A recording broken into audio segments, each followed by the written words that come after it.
परभणीमध्ये वैतागलेल्या महिलांनी चक्क हातभट्टी दारूचा अड्डा उद्ध्वस्त केल्याचा प्रकार समोर आलेला आहे। जिंतूर तालुक्यातल्या गडदगव्हाण फुलवाडी येथील महिलांनी हे धाडस केलेलं आहे।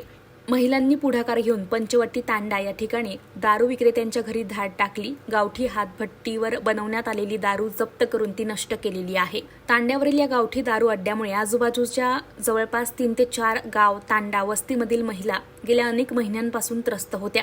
अनेक महिलांचे पती, तरुण मुलं या हातभट्टीच्या दारूला बळी पडल्यामुळे दररोज महिलांना घरामध्ये मारहाण वादाचे प्रकार घडत असल्याचं यावेळी महिलांनी सांगितले।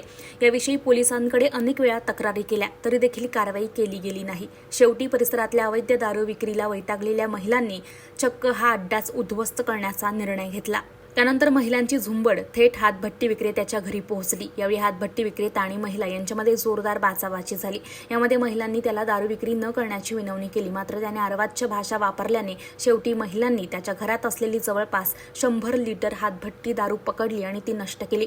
यावेळी पोलिसांना 112 नंबरवर संपर्क साधून ही माहिती दिली। महिलांनी थेट जिंतूर पोलीस ठाणं गाठलं, तसेच तात्काळ हा दारू अड्डा बंद करा म्हणून 50 पेक्षा जास्त महिलांनी कैफियत मांडली आणि कारवाई करण्याची मागणी केलेली आहे।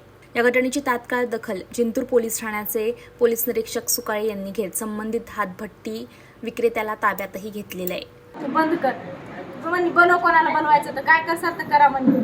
अरे तुला बोललं काय काय बोललं आम्हाला शेट उपट हे असं तसं बोलणं असतं का त्यांचं?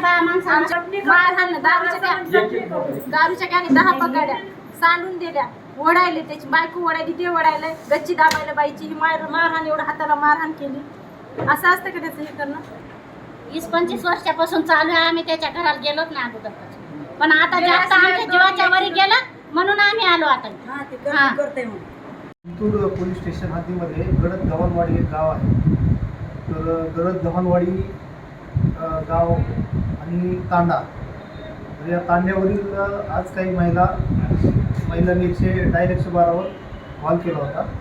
मला असं होता की गावामध्ये वाडीमध्ये हातभट्टीची दारू सुरू आहे। आम्ही तात्काळ आमचे जे अधीनस्थ अधिकारी आणि अंमलदार आहेत त्यांना सदर घटना ठिकाणी पाठवले आणि जे कोणी हातभट्टीची दारू तयार करत होते असे 2 लोकांना आम्ही ताब्यात घेऊन पोलीस स्टेशनला आणले आहे। त्यांच्यावर आम्ही योग्य ती कारवाई करीत आहोत आणि त्यांच्यावर प्रतिबंधक कारवाई म्हणून आम्ही स्थानिक गुन्हे शाखा परभणी येथे त्यांना घेऊन जात आहोत।